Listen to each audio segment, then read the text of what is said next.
A paz do Senhor, meus queridos. Estamos de volta mais uma vez em nosso canal Ensinador Cristão. Quero convidar você para dar o seu like e se você ainda não é inscrito em nosso canal, inscreva-se. Ative também o sininho de notificações para receber os nossos vídeos e as nossas dinâmicas a cada semana, tá certo? E por falar em dinâmica, logo abaixo aqui na descrição do vídeo, nós temos dicas muito importantes para você que gosta de usar dinâmica na sua escola dominical, na sua sala de aula, no seu ensino da lição de cada semana. Nós temos dinâmica para cada tópico da lição, tá certo? E hoje nós vamos estudar a lição de número 11. A lição essa que traz como tema sendo cautelosos nas opiniões. Nós vamos ler o texto de Mateus, capítulo 7, versículos do 1 até o 6. É o texto base para esta lição desta semana. Não julgueis para que não sejais julgados, porque com o juízo com que julgardes, sereis julgados, e com a medida com que tiverdes medidos, vos hão de medir a vós. E por que reparas tu no argueiro que está no olho do teu irmão, e não vês a trave que está no teu olho? Ou como dirás a teu irmão, deixa-me tirar o argueiro do teu olho, estando uma trave no teu? Hipócrita, tira primeiro a trave do teu olho, e então cuidarás em tirar o argueiro do olho do teu irmão. Não deis aos cães as coisas santas, nem deiteis aos porcos as vossas pérolas, para que não as pisem e, voltando, vos despedacem. E então, gente, essa passagem é uma das declarações de Jesus mais equivocadamente interpretadas e erroneamente citadas. Sempre que a pessoa quer fazer críticas sobre atitudes, sobre ações ou estilo de vida de alguém, objeções são encontradas na ordem não julgueis. É óbvio que não é o que Jesus pretendia dizer aqui. Ele esperava que julgamentos de valor fossem feitos, que o certo e o errado sejam identificados, e que o digno e o indigno sejam discernidos. Como vemos no versículo seguinte deste capítulo, especialmente o versículo 6, nós podemos identificar justamente isso que eu acabei de falar. Então, o discípulo, ele deve e pode ver a falta no irmão, de forma que tal pessoa seja trazida a uma correção gentil, mas firme. Jesus nunca disse que o bem e o mal são ideias relativas ou até determinadas por cada pessoa. A tradição profética pede discernimento e correção. Na verdade, o problema não estava no cristão julgar ou não julgar, e sim fazer mau uso desse poder, visto que eles costumavam olhar uns para os outros e esqueciam-se de si mesmos. Então Jesus, ele ensinou aos discípulos que eles deveriam olhar para as suas próprias vidas antes de julgarem os outros. E ainda advertiu, com o juízo com que julgardes, sereis julgados, e com a medida com que tiverdes medido, vos hão de medir a vós. Então nós vamos para o primeiro tópico da nossa lição, onde ele traz como tema, não devemos julgar. O número 1 fala, aprendendo a se relacionar com os outros. Então, relacionar-se com pessoas nunca foi tão difícil como tem sido nos últimos dias. Isso talvez aconteça pelos diferentes tipos de temperamentos e também de pensamentos e ideias que as pessoas têm. Então, algumas pessoas elas têm maior facilidade em interagir. Há outras pessoas que mantêm uma vida desregrada de qualquer contato mais íntimo com outras pessoas. Então, o interessante aqui é saber em que isso pode influenciar em nossa caminhada como cristão. Então, Jesus ele sempre deixou bem claro em seus ensinos a importância do amor ao próximo e que todos precisam exercer um relacionamento de respeito com as pessoas de um modo geral. Então, gente, através de suas palavras, nós podemos notar o quanto se faz necessário cultivarmos um bom relacionamento interpessoal. Esse relacionamento pode ser tanto no âmbito religioso como no âmbito social. Então, para se relacionar bem com todos, a primeira coisa que se faz necessário é o cristão ser dominado pelos ensinos de Cristo e viver segundo a vocação da fé. Ou seja, o cristão ele deve procurar viver a vida pautada pela palavra de Deus. Ela é o código de ética dos servos de Deus, mostrando como devemos agir ou até mesmo nos comportar diante de uma sociedade corrompida e afastada da verdadeira moral cristã. Então, quando nós somos salvos em Cristo, nós temos a obrigação de andarmos conforme o Senhor Deus deseja. Ele não quer que sejamos dominados pelo egoísmo, pela ambição, pela inveja, pelo ódio, pela ganância, mas sim como seu Filho amado Jesus Cristo, em total obediência e humildade.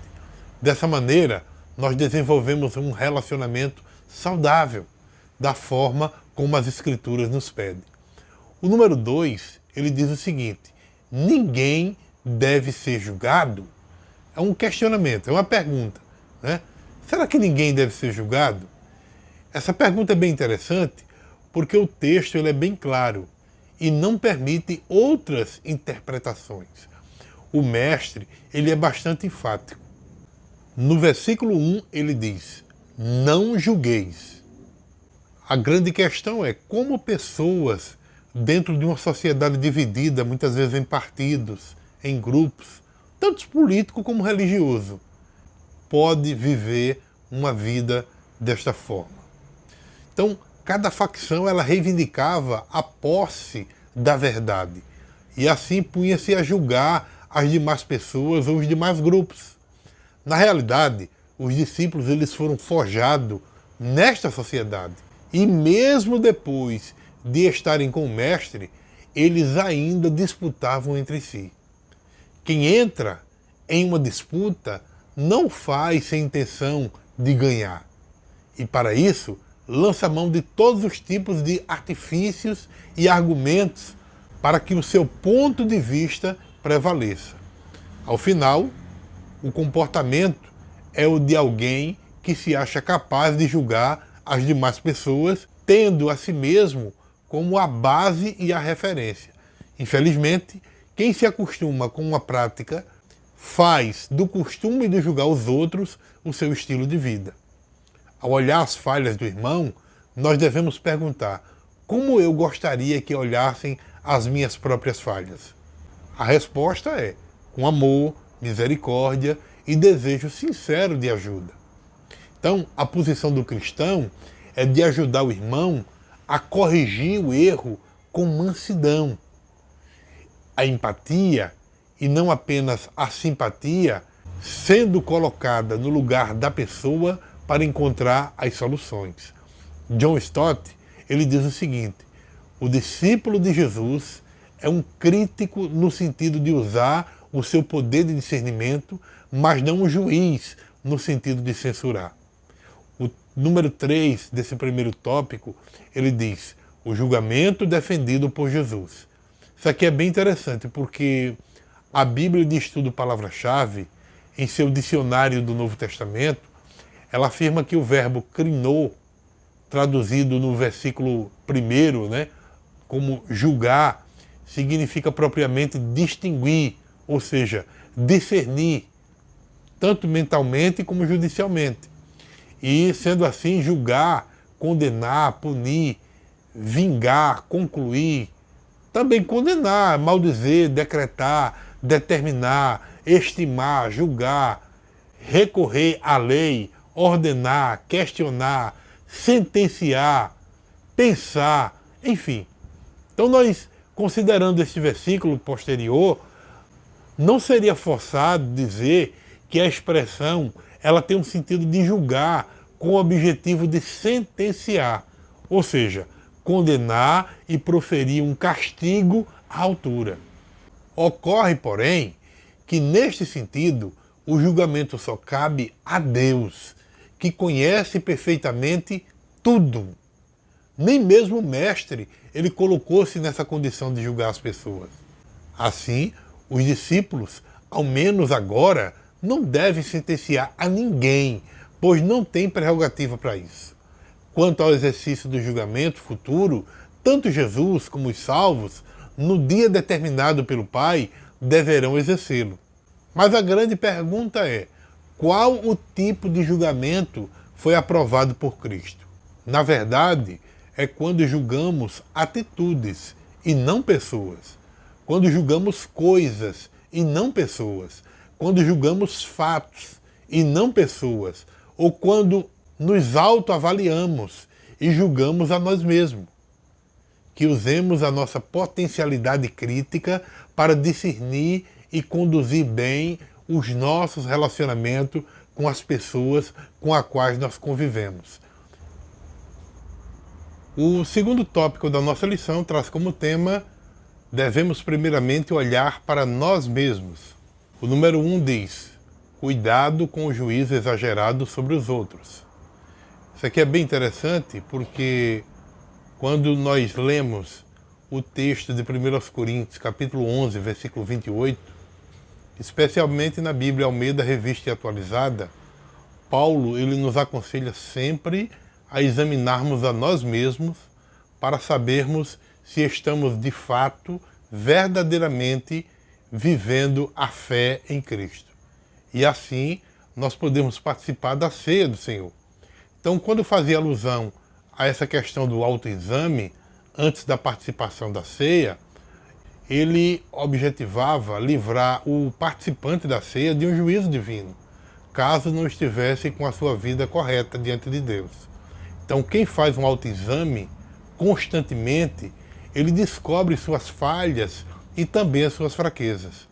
E quando nós fazemos isso, nós descobrimos que somos incapazes de julgarmos os outros, pois nós ficamos cientes de todos os nossos erros. As implicações disso são que cada crente é responsável diante de Deus pelos seus atos, cabendo-lhe a responsabilidade de cuidar de si próprio, de tirar a trave do seu olho, pois todos, individualmente, temos as nossas falhas para as quais somos chamados a ter uma especial atenção, de acordo com Gálatas capítulo 6, versículo 5. Isto não significa deixarmos de ser solidário com as fraquezas alheias, mas exercermos o cuidado individual de tal maneira que, ao invés de sermos críticos em relação ao próximo e nos deleitarmos com a sua pecaminosidade, estejamos em condições de ajudá-lo a ser restaurado para ver a sua própria vida diante de Deus. Então, quando assumimos esse tipo de postura, nós nos sentimos indignos, incapazes de julgarmos a quem quer que seja. O número 2, ele diz o seguinte: a inconsistência dos que possuem espírito de crítica. Primeiro, pode ser fruto de uma falsa percepção. Por quê, gente?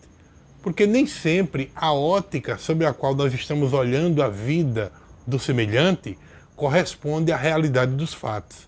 Outro detalhe importante que precisamos refletir é que a nossa percepção não é o devido parâmetro para julgar o que se passa na vida dos outros.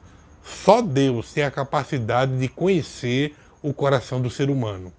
Outra razão para evitarmos o equívoco dos julgamentos pessoais é que eles podem ser fruto de preconceito. Quando nós formularmos concepções preconceituosas, principalmente, acerca de alguém, com certeza elas condicionarão a nossa forma de pensar sobre aquela pessoa.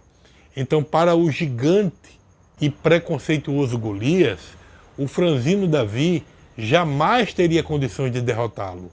Por isso olhou com desdém, sem saber quem supria as forças daquele rapaz. O resultado todos conhecem, né? Outra coisa, né, que nós podemos também falar é que essa questão do julgamento, ela pode ser fruto de radicalismo pessoal ou até mesmo de má interpretação da Bíblia.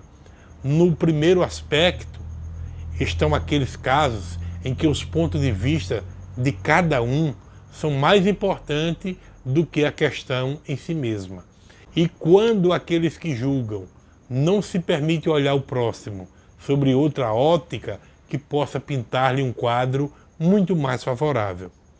No segundo aspecto, que nós destacamos, né, destaca-se certa interpretação distorcida, principalmente das Escrituras, que simplesmente com o propósito de acusar o semelhante, ele aporta-lhe faltas sem atentar isto para a sua restauração espiritual.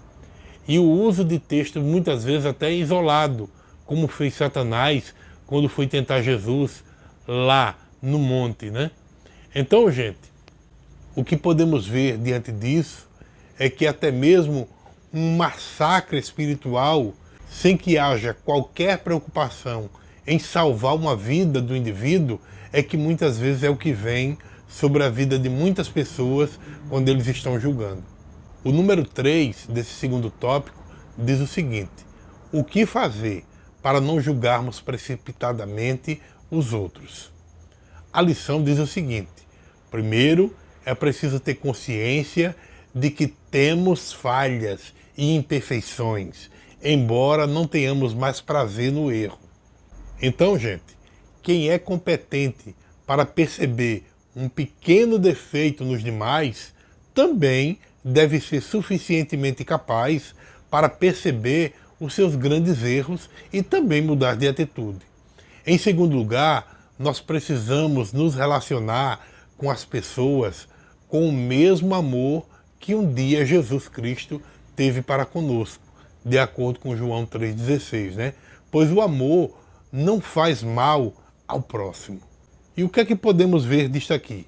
Bom, buscar a paz, a harmonia entre todos, né? E tudo isso faz parte de nossa responsabilidade individual e realça a legitimidade do Evangelho, pois, segundo Jesus, o mundo só crerá na nossa mensagem se ela transmitir na sua prática a nossa unidade cristã e especialmente o amor vivido entre nós. Em terceiro lugar, a nossa lição também mostra que nós não podemos nos esquecer de que nós fomos alcançados pela graça e nós precisamos tratar a todos com o mesmo favor e merecido que nós recebemos. Então a graça de Deus, ela também atua, gente, quando nós fazemos coisas erradas depois de convertido. Então quando nós nos arrependemos do erro, Deus nos perdoa e ajuda a consertar as coisas. Deus, ele mostra o seu amor por nós através da graça. Nós merecemos castigo por causa dos nossos pecados, mas Deus nos enviou Jesus para pagar um preço e nos oferecer a salvação pela graça. Mesmo não fazendo nada para merecer, nós também podemos ser libertos de todo o poder do pecado, de ser perdoado e não castigado. Então, gente, se todos nós, como cristãos, recebemos isso de Deus, por que julgar as pessoas? É muito importante refletirmos nisso. O terceiro e último tópico traz como tema: e se fôssemos julgados pela severidade de Deus? A grande pergunta no número 1 é: Deus, ele é severo? É interessante essa pergunta porque o apóstolo Paulo, ele diz que nós devemos considerar a bondade e a severidade do Senhor. Romanos capítulo 11, versículo 22. Este é um convite para contemplarmos Deus no seu caráter, no qual ele decidiu se revelar a todos nós. Então a Bíblia nos fala que a bondade de Deus é uma de suas principais qualidades ou um dos seus principais atributos.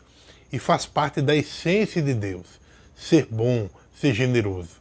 Essa bondade pode ser vista nas suas obras, nas obras que ele faz, no seu amor que ele tem manifestado pela humanidade, principalmente ao criar, ao sustentar e ao oferecer a conciliação de Jesus Cristo para as nossas vidas.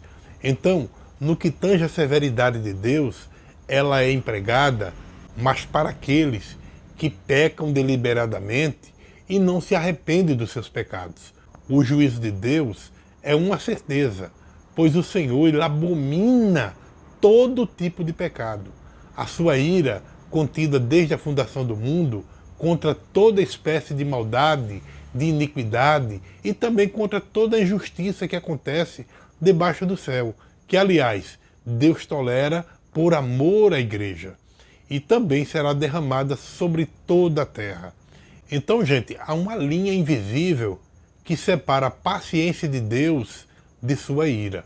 Os que persistem em andar no caminho errado cruzam essa linha invisível e chega um dia em que Deus diz, basta. O número 2, ele diz, como Deus nos julga? Isso aqui é bem interessante, porque eu tenho visto muitos ministros evitando esse tema, né? Inclusive ignorando o fato de que a mensagem sobre o juízo de Deus está em harmonia com a mensagem do Novo Testamento. No Novo Testamento, não encontramos nenhum choque entre a ira divina e a longanimidade divina.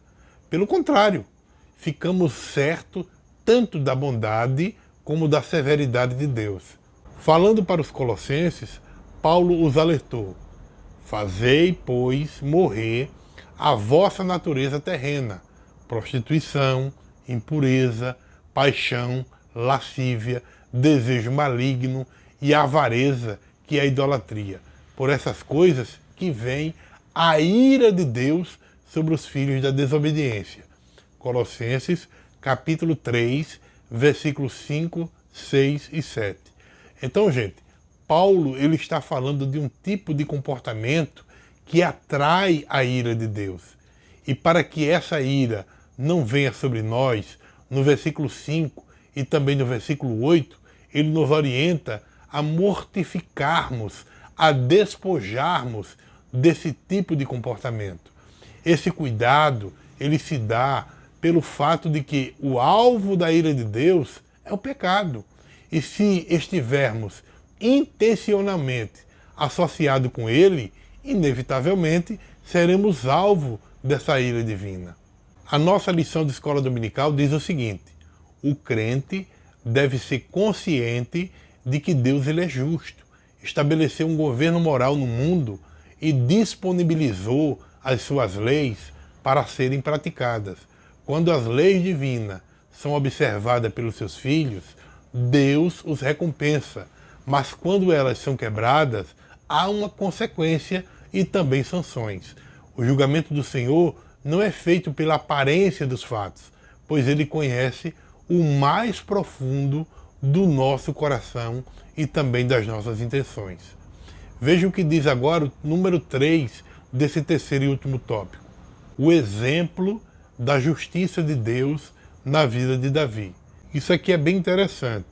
Primeiro, para entendermos o que é justiça. Justiça é o quê? Justiça é aquilo que está em conformidade com o que é reto, com o que é correto. É a qualidade do que está de acordo com o cumprimento da lei. Então, muitas vezes, os estudiosos falam da justiça de Deus em dois aspectos diferentes, mas diretamente interligados. O primeiro, ele é chamado de justiça interna e diz respeito àquilo que Deus é, em seu próprio caráter, absolutamente justo. Ou seja, ele não é justo meramente porque pratica a justiça, mas ele pratica a justiça porque ele é justo. Já o segundo aspecto é chamado de justiça externa e diz respeito ao que Deus faz, porque ele é justo, ele faz justiça e ele também é reto. Na nossa lição de escola dominical, o escritor ele mostra um caso que é justamente o caso de Davi. Ele diz o seguinte: Davi era um homem segundo o coração de Deus. Porém, ao pecar contra o Senhor e contra o próximo, ele experimentou a justiça divina. Embora amasse o seu servo, o Todo-Poderoso não o isentou da punição, pois Deus é um Pai amoroso. Então, nós podemos observar que tanto a justiça como o amor andam interligados. E muitas vezes o cristão, ele só quer observar um aspecto, ou só o amor, ou só a justiça. Mas, na verdade, amor e justiça estão intimamente ligados. Deus, quando ele é justo, não está se divorciando do seu amor. Nem também quando Deus é amor, ele está se divorciando da justiça. De forma nenhuma. Então é muito importante entendermos isso. Para concluirmos a nossa lição, como eu sempre faço, eu gosto de que vocês atinjam, ou alertar a todos a atingir o objetivo da lição. Primeiro, compreender que não devemos julgar precipitadamente o outro. O que é que nós entendemos de julgar precipitadamente? É você fazer juízo, muitas vezes pela aparência, muitas vezes por um conceito pessoal que você tirou da mente, e não pela reta justiça. O segundo objetivo da lição é conscientizar de que nós devemos primeiramente olhar para nós mesmos. Isso é importante você conscientizar o seu aluno. Sabe por quê? Porque muitos de nós julgamos as pessoas porque nós esquecemos que também nós somos falhos, que também nós estamos carregados de falhas. E é interessante, gente, porque a pessoa muitas vezes julga o outro pelo fato de não carregar a falha que o outro tem. Mas ele esquece que ele também tem falhas. Essas falhas podem ser até diferentes, mas são falhas que Deus também não se agrada. Então, leve isso para os seus alunos. E por último, o objetivo da lição é afirmar que não somos julgados pela severidade de Deus. Por quê? Porque se o cristão ele se esforça para viver dentro do propósito de Deus, não tem por que Deus agir com severidade com aquele cristão. A severidade de Deus, na verdade, está resguardada para aqueles que pecam de forma deliberada e não como um acidente de percurso. O pecado, quando ele é feito sem temor, não é? Como se Deus nem existisse, como se não houvesse um Deus no céu que está vendo aquilo que nós fazemos, esse tipo de pecado receberá, sim, uma punição da parte de Deus. Mas quando o cristão se esforça, se esmera para viver a vontade de Deus, e de repente ele cai em um erro, e imediatamente ele se arrepende, lógico que Deus não vai agir com severidade com esse tipo de cristão. Espero que esta lição ela ajude você e o seu aluno a viver aquilo que o Senhor quer de nossas vidas. Deus abençoe, em nome de Jesus.